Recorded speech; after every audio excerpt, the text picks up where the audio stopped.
terkait dengan latar belakang itu, maka kemudian kami di dalam DSAK menyetujui untuk kemudian usulan perubahan yang secara utama muncul dalam amandemen PSAK 1 akan terkait ke dalam 4 poin yang tersaji di dalam slide Bapak Ibu.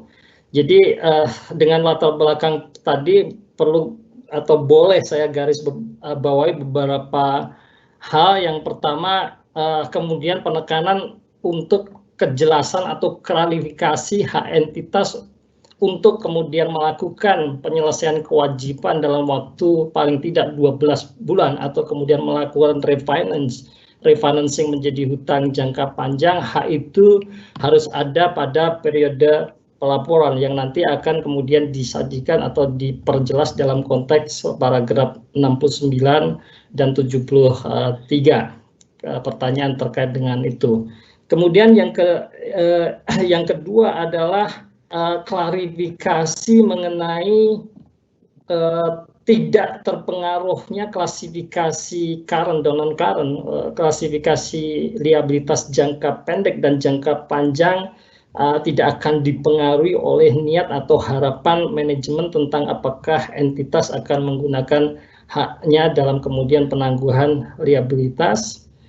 Selanjutnya ada paragraf baru juga yang ditambahkan di dalam amandemen ini yang terutama kemudian memberikan penjelasan mengenai kondisi yang harus dipenuhi oleh entitas ketika kemudian dianggap memiliki hak untuk bisa melakukan refinancing. Dan yang terakhir barangkali lebih terkait kepada bentuk instrumen keuangan perusahaan yang dimiliki dalam bentuk memiliki karakteristik liabilitas dan ekuitas yang perusahaan kemudian memiliki cara untuk melunasi kewajibannya. Dan di sini penjelasan standar amandemen ini terkait dengan kemungkinan bagaimana konversi liabilitas menjadi ekuitas atau penyelesaian kewajiban dengan ekuitas perusahaan itu akankah kemudian berdampak pada klarifikasi current dan non-current. Dan itu akan disajikan dalam konteks paragraf 76 dalam amandemen PSAK ini.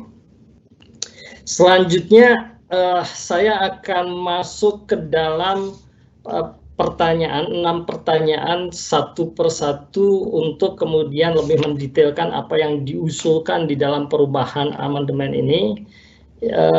Pertanyaan yang pertama, mohon slide-nya untuk disajikan lebih lanjut. Terkait dengan hak entitas pada akhir periode pelaporan, jadi draft exposure amandemen ini mengusulkan klarifikasi bahwa klasifikasi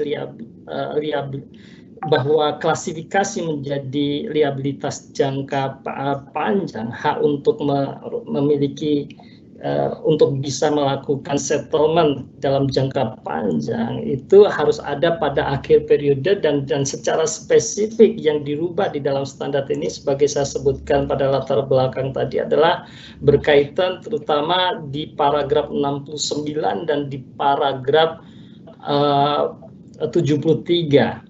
Di paragraf 69 sendiri ada perubahan yang boleh saya tambahkan, ada kata di sana unconditional right yang kemudian merefer atau mengarah kepada hak tanpa syarat, dan itu dihapus di dalam paragraf ini karena dalam konteks perubahan dari skema jangka pendek menjadi jangka panjang secara praktek Dewan mempertimbangkan jarang sekali terjadi. Artinya bahwa perubahan dari skema hutang jangka pendek, klasifikasi hutang jangka pendek menjadi hutang jangka panjang seringkali diikuti oleh persyaratan tertentu atau kondisi tertentu yang nanti ditambahkan di dalam paragraf 72A.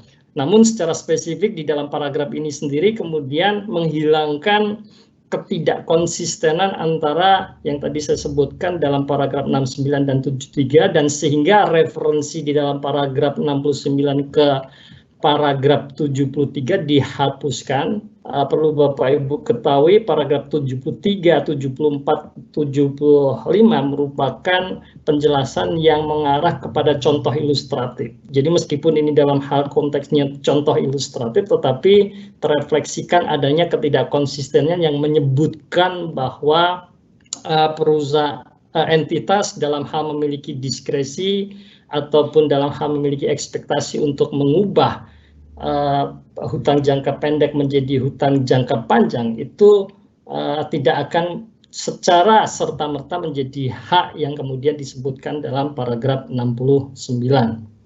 Dan kaitannya dengan itu, maka pertanyaan yang kami ajukan kepada Bapak Ibu adalah apakah Bapak Ibu setuju dengan usulan perubahan terhadap exposure PSAK 1 yang pertama kaitannya dengan perubahan di dalam paragraf 69D dan paragraf 73. Jika tidak, mohon kami diberikan alasannya. Untuk slide selanjutnya kita mengarah kepada pertanyaan yang kedua. Untuk pertanyaan yang kedua sebenarnya lebih kepada format, perbaikan format di dalam standarnya sendiri, bukan meskipun secara konten kemudian entitas akan kemudian harus menerapkan isi yang disebutkan dalam tiap paragraf, tetapi dalam pertanyaan kedua ini lebih fokus kepada sisi format dalam hal standarnya. Di sana ditambahkan beberapa subjudul untuk memperjelas presentasi dalam konteks PSAK satunya. Paragraf 70 membahas secara spesifik kategori berbagai akun, akrual, payable dan seterusnya yang masuk dalam siklus operasi normal dan merupakan bagian dari working capital akan kemudian tetap masuk dikategorikan di dalam current liability atau hutang liabilitas jangka pendek, dan klarifikasi di sana dijelaskan ditambahkan kemudian paragraf judul ya, untuk memperjelas bahwa ini adalah dalam konteks pembahasan klasifikasi current liability dalam konteks siklus operasi normal. Dalam konteks di luar siklus operasi normal ditambahkan subjudul, dan itu dijelaskan di dalam paragraf 71. Mohon slide-nya belum bergeser, mohon dibantu untuk menggeser slide-nya. Di sana terutama kemudian menjelaskan mengenai akun yang barangkali masuk kategori other current liability, tetapi tidak dalam konteks siklus operasi normal, dan dicontohkan misalnya dalam hal kepemilikan perusahaan berupa financial liabilities untuk tujuan diperdagangkan dan tidak diselesaikan dalam konteks kurun waktu 12 bulan atau within 12 months untuk penyelesaiannya. Kemudian karena ditambahkan paragraf 72A yang ada di slide pertanyaan ketiga, di sana ditambahkan judul juga, kemudian terdapat penambahan judul juga di dalam paragraf 76A dan 76B. Terkait dengan format ini, kami juga kemudian mengajukan pertanyaan apakah Bapak Ibu setuju dengan usulan penambahan subjudul sebelum paragraf 71, 72A dan 76B di dalam PSAK 1. Jika tidak, mohon kami diberikan alasannya. Selanjutnya untuk pertanyaan nomor 3, penambahan paragraf baru yaitu 72A terkait dengan hak untuk menangguhkan pelunasannya. Ini terkait dengan yang tadi saya sebutkan di dalam paragraf 69, ada kata unconditional right. Kata unconditional dihilangkan, artinya hak yang muncul atau yang dimiliki oleh entitas untuk bisa melakukan atau mengklasifikasikan current liability menjadi long term liability harus ada muncul, kemudian unconditional itu tidak mungkin terjadi, dan biasanya pemberian dari counterpart itu akan diberikan dalam konteks memenuhi kondisi tertentu. Untuk dalam paragraf 72A memberikan tambahan penjelas mengenai syarat yang harus dipenuhi. Ya, artinya hak itu akan kemudian bisa ada ketika kemudian seluruh persyaratan itu bisa dipenuhi sebelum akhir periode pelaporan. Jika itu terjadi setelah periode pelaporan, maka kemudian itu masuk dalam kategori paragraf 76 masuk list mengenai non-adjusting event. Ya, dan dalam konteks ini artinya penekanan di dalam 72A memberikan persyaratan bahwa seluruh kondisi itu sudah harus dipenuhi sebelum end of fiscal year. Bahkan dalam konteks misalnya pemberi dana atau lender ataupun kreditor itu belum atau tidak melakukan pengujian apakah memang perusahaan itu comply dengan persyaratan yang mereka lakukan. Tetapi konfirmasi mengenai kondisi itu semua sudah terpenuhi harus sudah ada sebelum end of fiscal year, dan sehingga right yang disebutkan di dalam paragraf 69 untuk mengklasifikasikan memperbolehkan entitas untuk mengklasifikasikan hutang jangka pendek menjadi hutang jangka panjangnya telah terkonfirmasi atau sudah disebutkan.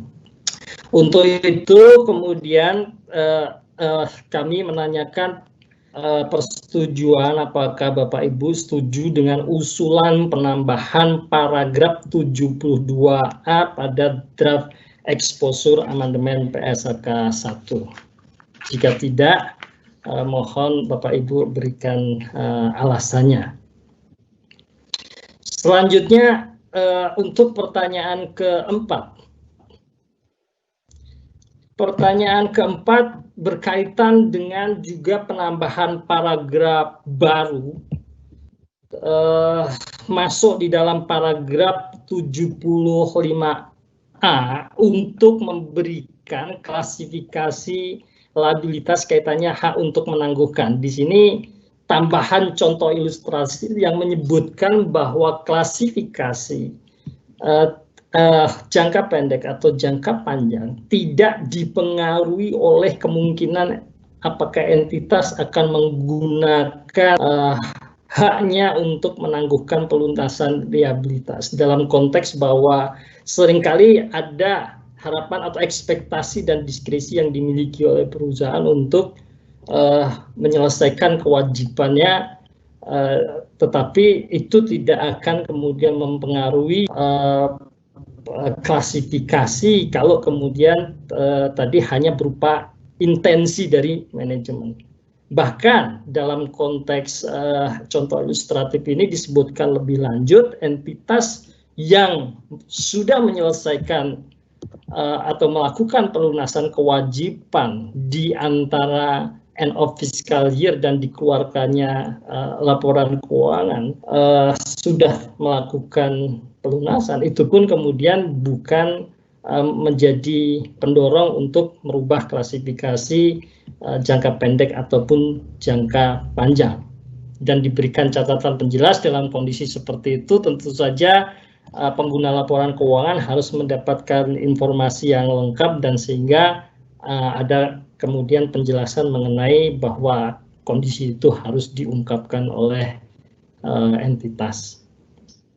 Untuk itu kemudian kami dalam isu yang keempat ini menanyakan apakah Bapak Ibu setuju dengan usulan penambahan paragraf 75A yang secara substansi tidak mempertimbangkan intensitas dari manajemen untuk mengklasifikasikan merubah klasifikasi hutang jangka pendek menjadi hutang jangka panjang. Untuk pertanyaan yang kelima, untuk pertanyaan yang kelima lebih kepada perubahan atau penambahan paragraf di 76A dan 76B B dalam kaitannya, mohon untuk slide kaitannya dengan pertanyaan ke nomor 5. Paragraf tambahan menyebutkan mengenai bahwa hutang perusahaan dapat diselesaikan atau tidak lagi muncul kewajiban untuk membayar kepada pihak ketiga, dapat dilakukan dengan cara membayar kas atau bentuk resources yang lainnya, termasuk kemudian barang atau jasa, atau juga bisa diselesaikan dengan menggunakan instrumen berupa ekuitas perusahaan. Dan kemudian poin yang kedua kaitannya dengan bahwa entitas menyelesaikan liabilitasnya dengan ekuitas, maka penjelasan lebih lanjut muncul di dalam paragraf 76B yang kemudian pelunasan itu akan kemudian masuk menjadi tidak masuk menjadi pertimbangan di dalam hal pengklasifikasian hutang jangka pendek, liabilitas jangka pendek ataupun liabilitas jangka panjang. Dan ini konteksnya kemudian dijelaskan lebih lanjut bahwa klausul klasifikasi current dan non-current akan tetap melekat kepada klausul awal dalam hal instrumen keuangannya. Yaitu kalau dia misalnya convertible bonds, klausul awal di dalam convertible bond itu seperti apa, dan porsi liabilitas yang kaitannya dengan kapan jangka waktu pelunasannya akan menjadi dasar klasifikasi utama untuk kemudian masuk sebagai hutang jangka pendek ataupun hutang jangka panjang, liabilitas jangka pendek atau liabilitas jangka panjang. Pelunasan dengan equity kemudian tidak mempengaruhi klausul yang telah disebutkan di dalam debt instrument. Untuk itu, pada pertanyaan kelima ini kami menanyakan apakah Bapak Ibu setuju dengan usulan penambahan paragraf 76A dan 76B draft exposure PSAK 1. Ya, jika tidak, mohon kami diberikan alasannya. Pertanyaan ke-6 yang terakhir, Bapak Ibu peserta public hearing yang saya hormati, lebih kepada revisi atau penambahan kalimat menyesuaikan perubahan yang terjadi di dalam paragraf-paragraf lain di antara paragraf 69 sampai 76, memperjelas dan mengklarifikasi, termasuk kemudian di dalam paragraf 76 ini juga menambahkan tadi apa yang sudah saya jelaskan dalam konteks penambahan paragraf 75A, masuk kemudian menjadi satu tambahan poin di dalam paragraf 76 menjadi paragraf 76D yang kurang lebih isinya adalah terkait dengan daftar event-event yang mungkin akan dimasukkan sebagai event setelah periode pelaporan. Ya. Dan ini kemudian kami tanyakan juga dalam konteks ini perubahan atau revisi yang ada di dalam paragraf 76 poin A sampai C ditambah additional poin di dalam paragraf 76D, kami meminta tanggapan apakah Bapak Ibu setuju dengan usulan perubahan paragraf 76 pada draft exposure amandemen PSAK 1. Jika tidak, mohon kami diberikan alasannya. Yang terakhir, mohon maaf, yang terakhir lebih kepada tanggal efektif tidak saya sebutkan sebagai daftar pertanyaan, tetapi saya kira saya salah menyebutkan dalam konteks ini. Saya kira ketentuan transisi juga sangat penting. Tadi di awal saya sudah jelaskan kepada Bapak Ibu semua, ketentuan transisi untuk draft exposure PSAK 1 ini akan kemudian mengusulkannya sama dalam konteks IASB per 1 Januari 2023, dan penerapannya dilakukan secara retrospektif.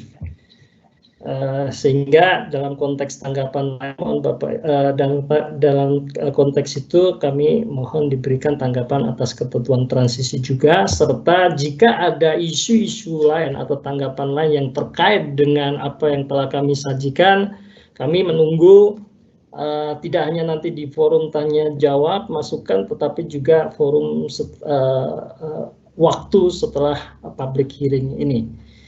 Saya kira itu yang bisa saya hadirkan kepada Bapak Ibu semua peserta public hearing melalui daring pagi ini.